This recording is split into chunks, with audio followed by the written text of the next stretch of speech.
Boa tarde.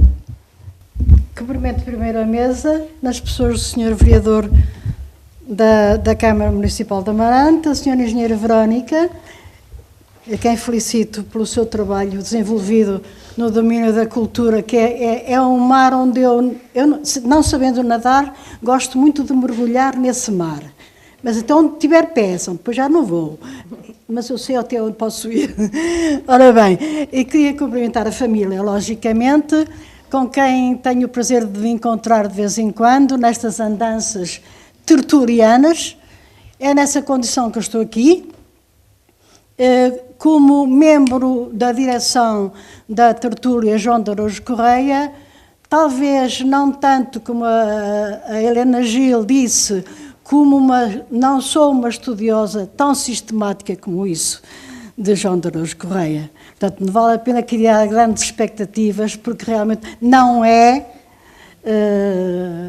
o escritor que me tem absorvido mais, mas continua a absorver-me, porque de vez em quando lá venho eu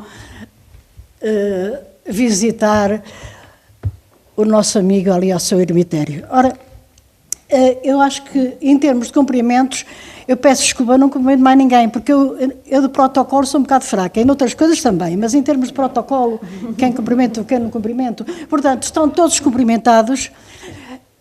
Antes de mais, eu tenho que fazer aqui uma nota prévia. Não é fácil falar de um escritor, ou do percurso vivencial de um escritor, junto da família. Mas, afinal, quem é que conhece o escritor? Quem é que conhece o cotidiano do escritor? Quem conviveu com ele? Quem lhe sabe as manhas? Quem lhe sabe as artes e os engenhos? Quem lhe sabe as habilidades e os amus? Quem lhe sabe as iras e o bom humor? Quem é que o conhece na sua plenitude de cidadão, de homem de letras e de homem de Hipócrates? É a família. Portanto, eu vou-me limitar a traçar um percurso biográfico de João de Araújo Correia, ressalvando alguma, e agora deixem-me usar a expressão que eu gosto muito da linguagem popular, se eu meter o pé na argola, por favor, não me deixem presa, porque eu gosto muito desta casa, mas não quero ficar cá, eu quero ir para a Vila Real. Portanto, tirem-me o pé da argola quando eu a meter, tá? Está combinado. Ora, eu começaria, para falar de João de Araújo Correia, há um aspecto que eu acho muito interessante, que é a coincidência das datas do nascimento e da morte. Imaginem que ele nasceu no dia 1 de janeiro de 1899 e faleceu no dia 31 de dezembro de 1985. Ele fez um ciclo. Aliás, ele fez vários ciclos. Mas fez este ciclo que pode não ter nenhum simbolismo, eu não sou especialista em simbolismo, mas é uma coincidência que eu acho interessante como nota biográfica de João de Araújo Correia. Ora, para seguir mais ou menos o percurso dele, teria que começar por dizer que ele fez os estudos, que nasceu em Canelas do Douro, numa casa branca, caiada todos os anos por não sei quantos, do Mestre Lima, o caiador, e que ele recorda num poema dedicado exatamente a essa casa branca, onde ele passou tempos de infância, e talvez onde ele se tenha pela primeira vez entranhado na rusticidade doriense, que ele tão bem tratou na sua obra. Depois, muito miúdo, foi para a Régua com os pais, fez os estudos primários, como faziam na altura, numa escola primária da Régua. Segundo as exigências da época, teve que ir fazer exame do ensino primário a Vila Real, num edifício que hoje é o Museu de Numismática, em Vila Real, mas que foi durante muitos anos a Escola Normal de Vila Real, onde se formavam os professores do primeiro ciclo e onde funcionava o júri de admissão ao liceu. Portanto, ele foi lá fazer o exame de instrução primária. Passados 2 anos, voltou a Vila Real, desta vez foi ao liceu, fazer exames de inglês e francês, correspondendo à 5ª classe. E passados 3 anos, ele vai para o Porto, onde acaba, em grande parte autodidaticamente, a sua formação secundária, usando um termo que hoje é o ensino secundário. Portanto, e é exatamente no Porto, na Escola Académica do Porto, que ele acaba os seus estudos secundários, que lhe dão acesso àquilo que ele pretendia, que era entrar na Universidade de Medicina, que frequentou. E de onde a vida lhe pegou uma partida, porque no 3º ano ele foi atingido por uma doença que lhe exigia os ares de canelas.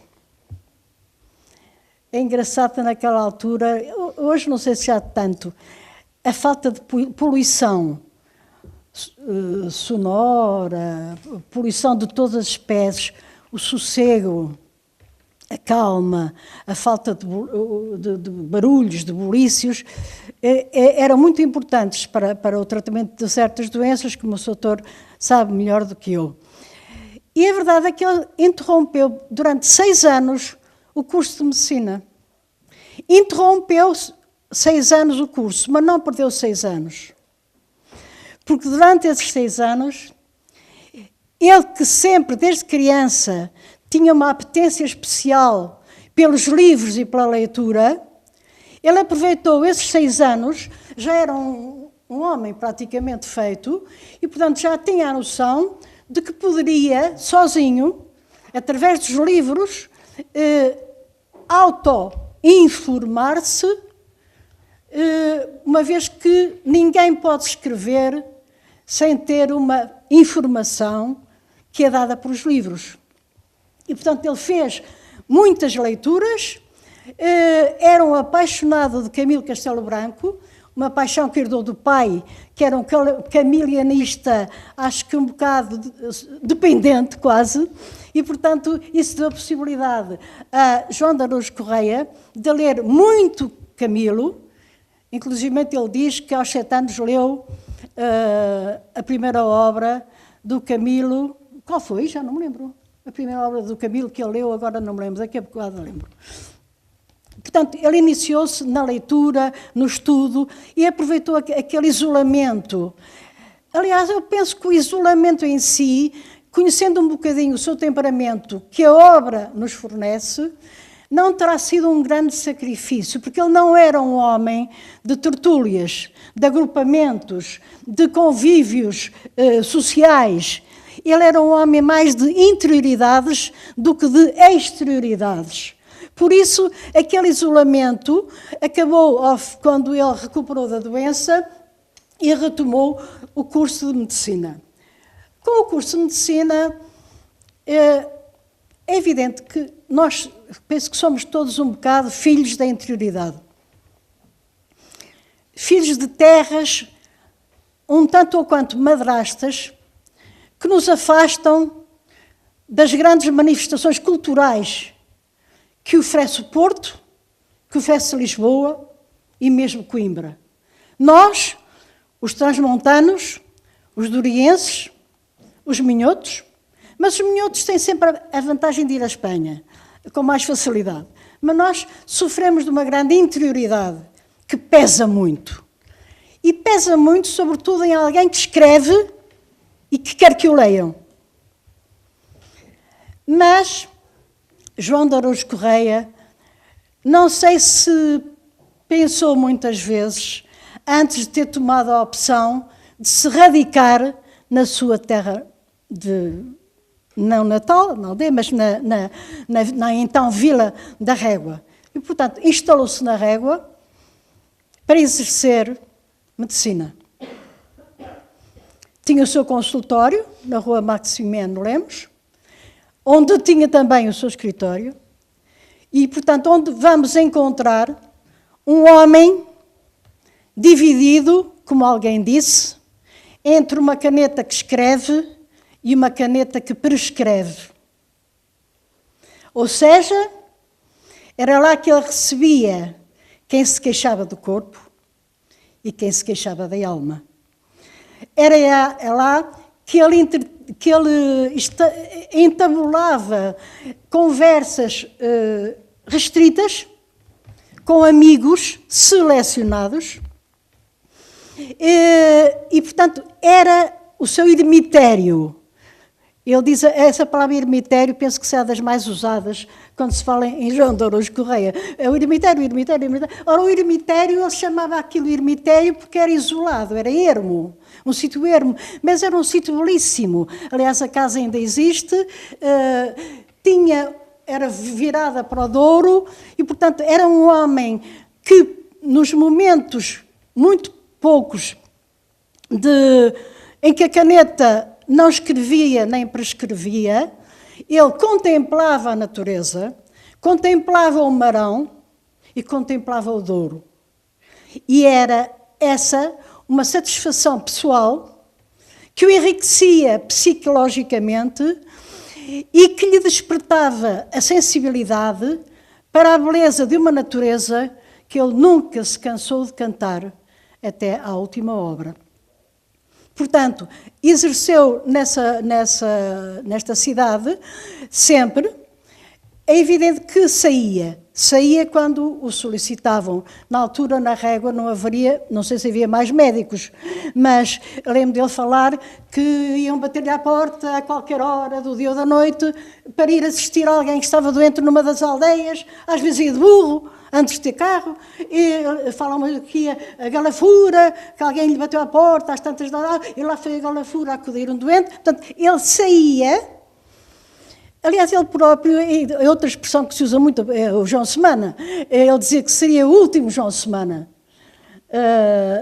pelo menos da literatura portuguesa e da medicina. Ele era realmente um João Semana. Ele ia, de qualquer maneira, com o meio de transporte que tivesse ao seu alcance, e ia socorrer aqueles que precisavam dos seus conhecimentos médicos. Ora, esses conhecimentos médicos... Eu penso que os médicos... Há uma explicação muito lógica para o facto de haver muitos médicos escritores, como sabem. Estou-me a lembrar do Fernando Namora, do Torga, do Lobo Antunes, e sei lá, inúmeros agora não... Júlio Diniz. O Júlio Diniz, claro. E realmente é muito fácil de perceber. Eles lidam com a vida e com a morte. Eles lidam com a desgraça, mas lidam também com coisas belas. O médico, quando vai a uma aldeia visitar um doente, se é um homem desperto para a vida e desperto para o que ela tem de identitário, não vai perder a oportunidade de admirar um carro de bois, de admirar uma enxada, de aprender como é que se pisam as uvas. Portanto, ele é um acumular de conhecimentos nesta sua dupla atividade, digamos. Aliás, só vou abrir aqui um parêntese. Quando ele dá entrevistas, e não dá muitas, que ele não gostava, às vezes perguntam-lhe, mas o doutor é mais médico ou é mais escritor? Mas, afinal, o doutor gosta mais de escrever ou gosta mais de ser médico? E ele não dizia. Ele era as duas coisas. Só que, como a sua atividade profissional o absorvia muito, ele escrevia nas horas mortas. E é interessante, é uma coisa interessante de quem ainda não conhece a bibliografia de João de Araújo Correia. Quase todos os livros de João de Araújo Correia, sejam de crónicas ou de contos, têm os títulos sugestivos. São os contos dorienses, são os contos bárbaros. Ele próprio diz, disseram para não pôr o nome bárbaros aos contos, mas eles são bárbaros. O que é que eles vão chamar se eles são bárbaros? Eles são mesmo bárbaros. Os 3 meses de inverno, de inferno e 3 de inverno, os montes pintados, as folhas de xisto. Portanto, a terra ingrata, a pátria pequena. Ele escolhe realmente uns títulos que são muito sugestivos e que nos dão um pouco a ideia, a imagem do que estará dentro das páginas dessas obras. Ora, para falar sobre a obra do João de Araújo Correia, eu teria que me explanar um bocado. E eu tenho um bocado a tendência de falar demais. E tenho sempre um bocado de receio de aborrecer as pessoas quando começo, porque às vezes foge-me assim para um lado ou foge-me para o outro. Eu quero ir ali e depois há qualquer coisa que me puxa para um lado ou para o outro. Isto vinha a propósito dos títulos dos livros, falar sobre a obra dele. Quando eu disse que ele fez a opção de ficar na régua, ele tinha a noção concreta de que ia ficar longe da civilização. E eu acho que naquela altura ainda fazia sentido dizer que a régua estava longe da civilização. Ainda hoje, a civilização é Lisboa, como dizia outro, o resto da paisagem. Estava longe dos editores, estava longe dos intelectuais, seus contemporâneos. Talvez por isso eu tenha fundado com um amigo a Imprensa do Douro, onde publicou os seus livros. Mas isso não quer dizer que ele vivesse isolado do mundo que o rodeava, stricto sensu e lato sensu. Ou seja, ele tinha a noção de tudo o que acontecia à sua volta, na sua pátria pequena, mas sabia tudo o que acontecia no mundo através da rádio, através da leitura dos jornais.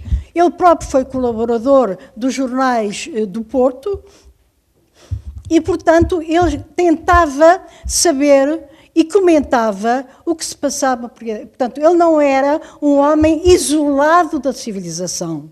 Era um homem que, fora dessa tal civilização, era um homem civilizado, se é que eu me faço entender com esta espécie de trocadilho. Ora, portanto, ele, naquela altura em que ele viveu, viveram outros escritores que tiveram mais nome a nível nacional, como Aquilino Ribeiro, de quem ele era amigo e que se visitavam mutuamente, como era o Teixeira de Pascoais, por exemplo. O nome dele ficou um bocadinho abafado, talvez porque ele não ia a Lisboa apresentar um livro, nunca me constou. Ia? Foi uma vez? Pois, mas ele escreveu 40, ou à volta disso. Portanto, não era um homem de ribaltas. Ele foi sempre um homem de bastidores. Se alguém lhe pedia uma entrevista, pessoalmente ou através de um jornal, mandavam-lhe um questionário e ele respondia ao questionário. Mas realmente não era homem para fazer valer os seus dotes. Aliás, ele, quando traça a sua autobiografia na contracapa dos 3 meses de inferno, troco sempre, ele diz que quando acabou o curso era um homem com uma razoável cultura. Nunca se... Eu vou inventar uma palavra. Nunca se gabarulou. Nunca se enalteceu a si próprio. Mas gostava que o apreciassem. Gostava que o lessem, como qualquer pessoa que escreve gosta que o leiam. Então, ele... Às vezes, eu próprio já me tenho questionado sobre isso. Ele escreveu, fundamentalmente, crónicas, que ia publicando no jornal local e nos jornais do Porto, livros de crónicas, de temática muito variada, que ia desde a paisagem humana à paisagem física, que ia desde o urbanismo à degradação dos costumes e da urbanização, por exemplo, a críticas pessoais ou a elogios a outros escritores. A temática é muito variada. Mas ele escreveu muitas crónicas, que estão reunidas em algumas coletâneas, e escreveu muitos contos. Escreveu muitas cartas. Ele cultivava também a epistolografia.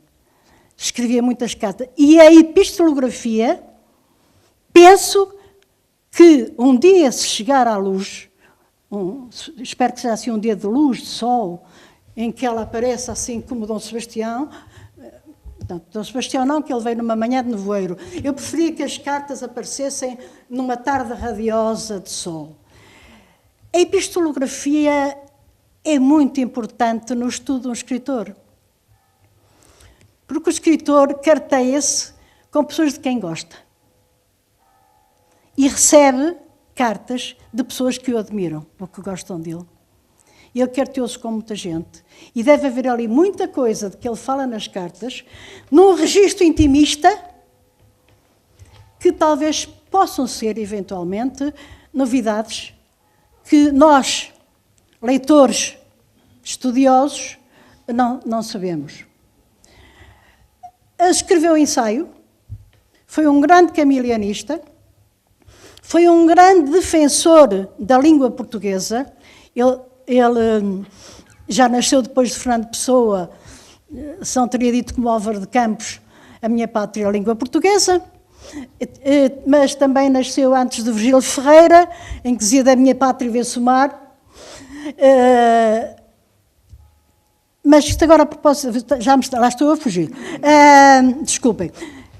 Era um grande defensor da língua portuguesa, ele próprio escreveu um livro, A Enfermaria do Idioma. Ele era extremamente exigente com a linguagem escrita e falada. Era perfeitamente receptivo à linguagem popular. Ele próprio tem um glossário, por exemplo, da linguagem médica usada aqui na Régua. Gostava muito de expressões populares, de provérbios, etc. Mas, em termos de escrita literária, era extremamente apurado, extremamente exigente. E eu digo que ele era um purista da língua, na medida em que ele, aliás, é ele próprio que o diz, se estiver a escrever e precisar de uma palavra, e de repente não lhe vier essa palavra, ele só recorre a um estrangeirismo quando esgota todas as hipóteses de encontrar uma palavra portuguesa para exprimir uma ideia. Nesse aspecto ele diz, eu não sou caturra, mas... Quer dizer, era realmente um bocadinho caturra, porque às vezes o regionalismo, e pensando em essa de Queiroz, por exemplo, e Almeida Garrett, o regionalismo às vezes cai bem porque a tradução é feia. Eu costumo dar o exemplo do abajur. Acho que é muito mais bonito de quebra-luz. Eu acho, não sei. Isto é uma questão pessoal. Bem, eu vou tentar voltar onde eu estava. Aquilo que eu me questiono, ele escreveu crónicas, escreveu contos, escreveu ensaio, textos críticos, ensaísticos, portanto, escreveu 2 novelas. Porquê é que ele não escreveu um romance? Acho que é uma pergunta a que ele dá a resposta. Ele tem consciência disso porque alguém o terá perguntado. Ao ler a obra dele, nós ficamos com a sensação de que quem escreve assim, quem tem aquela capacidade de fabular, de criar intrigas, de tecer histórias imaginadas, também seria capaz de escrever um romance. Só que o romance, ele precisava de tempo. Ele não tinha. O que lhe faltou não foi gênio, foi tempo. Se ele tivesse uma atividade que lhe ocupasse menos tempo, eu penso que ele teria sido também, além de tudo, um romancista. E o facto de não o ter sido, na minha opinião, não desmerece o seu valor enquanto escritor da língua portuguesa, referência no século XX. Se não foi mais conhecido do que o que é, não deixou de receber grandes elogios dos maiores intelectuais da época. os grandes professores das universidades, o Oscar Lopes, o David Mourão Ferreira, o Ferreira de Castro, o Aquilino Ribeiro, os grandes nomes da intelectualidade da época, elogiavam os seus livros e mandavam-lhe esses textos elogiosos, que muitas vezes aparecem nas badanas de alguns dos seus livros, ou no fim, numa parte mesmo no final do livro. Portanto, ele era admirado, ele era lido, entretanto, aconteceu uma coisa que realmente... Desculpem. Aconteceu uma coisa que acontece a outros escritores. Eu não sei se hoje muita gente lerá o Júlio Diniz. No meu tempo, devorávamos.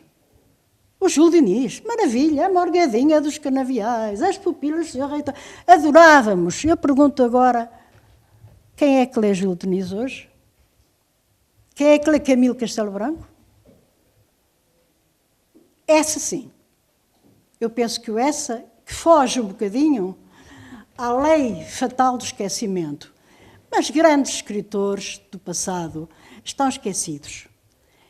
E o facto de João de Araújo Correia estar menos esquecido do que estava, ou dizendo por palavras antagónicas, por antagonismo, ser mais lembrado do que o que era, e de se lhe atribuir o valor que ele realmente tem, isso deve-se ao surgimento de uma tertúlia que foi fundada pela doutora Helena Gil, que estava diretora da Cultura do Norte, que criou um programa chamado Viajar Com, em que abrange vários escritores do Norte, e nessa altura criou-se uma tertúlia, que é a tertúlia João de Araújo Correia, da qual eu não vou falar, porque ela que é presidente, as hierarquias acho que é preciso guardar as devidas distâncias. Agora, o que é que eu poderia dizer mais sobre a obra dele?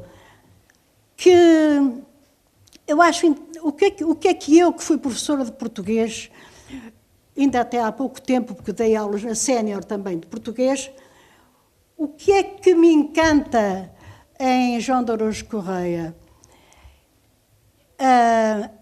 A pluralidade de registros. O ser capaz de escrever um texto extremamente poético. É interessante. Ele só escreveu um livro de poesia, o livro não é bom, para a minha opinião. Atenção, desculpem.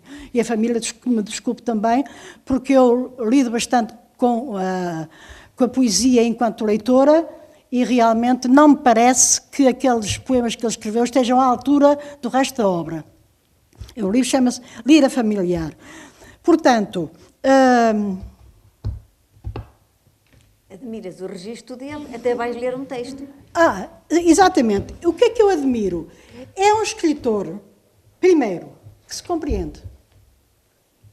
Hoje, há escritores que eu não leio. Porquê? Porque não compreendo. Depois fico com complexo de estupidez. Eu não compreendo porque sou burra. E não é muito agradável, convenhamos. Portanto, o João de Araújo Correia, as crónicas são 2 páginas e têm uma atualidade. Eu acho que os escritores têm os dotes premonitórios. Eu acho que eles preveem muita coisa que depois nós vamos verificar que aconteceram. E não foi o único, mas também foi. E, portanto, eu estava a falar na diversidade de registros. Tanto, por exemplo, ao falar da natureza, ele fala de uma maneira poética, ou seja, se pegássemos naquele texto e lhe dessemos uma forma de verso, seria um poema. É aí que eu quero chegar.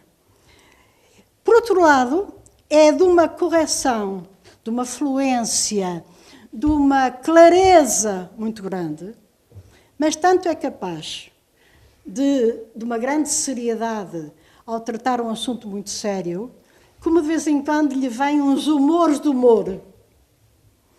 De vez em quando há qualquer tema, sobretudo crítica social, em que ele era perito, E quando ele começa a fazer a crítica social, vem ao de cima o seu sentido de humor, que, de certa maneira, acho que fica, nesse sentido de humor, ele consegue camuflar uma crítica que está subjacente. E a esse propósito, e para não me alongar mais, e só para dar um exemplo desta claro que eu tenho textos lindíssimos sobre os rabelos, tem textos lindíssimos sobre a natureza em si, mas há aqui um texto que eu acho muito interessante, porque eu acho que o que diferencia um escritor de uma pessoa que não escreve é a capacidade de exprimir uma ideia diferente, de uma maneira diferente da que exprime um escritor. O escritor lança mão da metáfora, essencialmente da metáfora, e lança mão de certos recursos estilísticos que têm que ser moderadamente, senão torna-se difícil a leitura, e, portanto, ele diz as coisas de uma maneira cativante e, ao mesmo tempo, expressiva. Olhem este, tirado de pontos finais. É um extrato. Desse retalho de terra, sempre verde, avistava eu, ao desenfado, e sempre que queria, um velho amigo, um trabalhador incansável, que me viu nascer e me abandonou de um dia para o outro.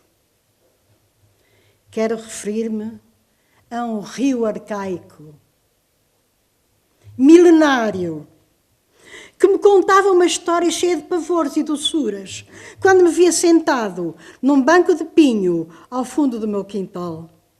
Esse rio morreu.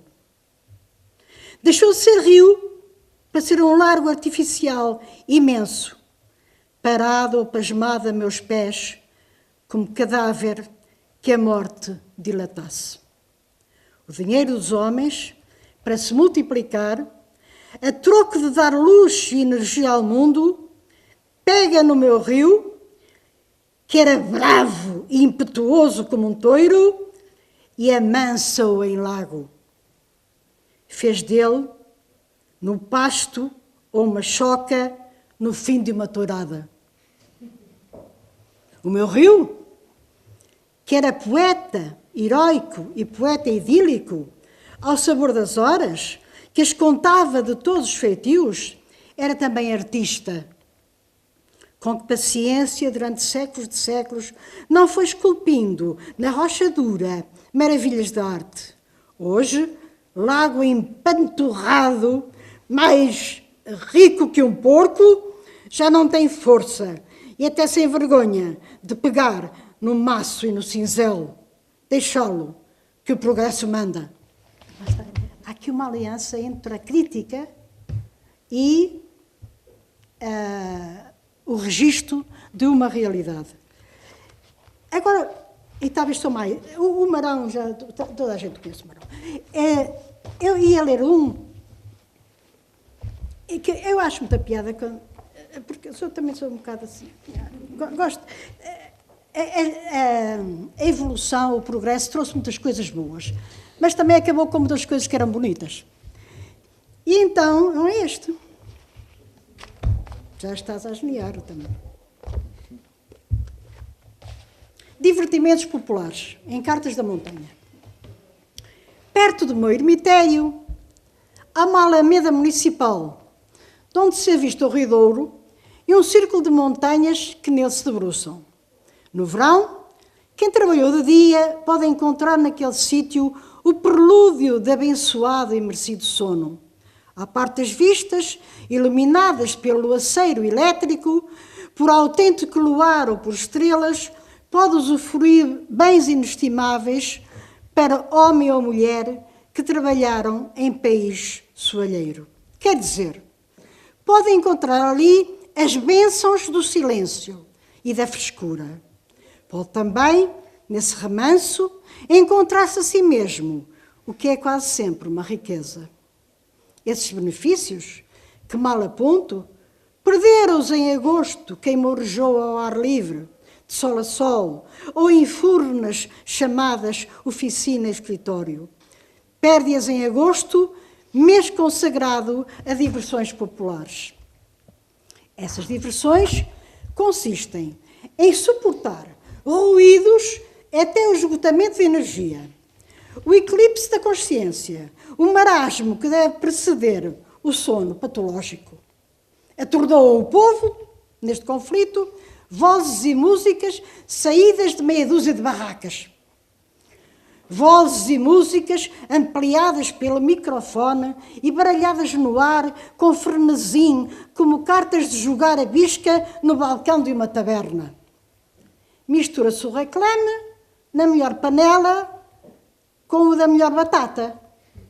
O de caldo verde, com o de viagem à lua.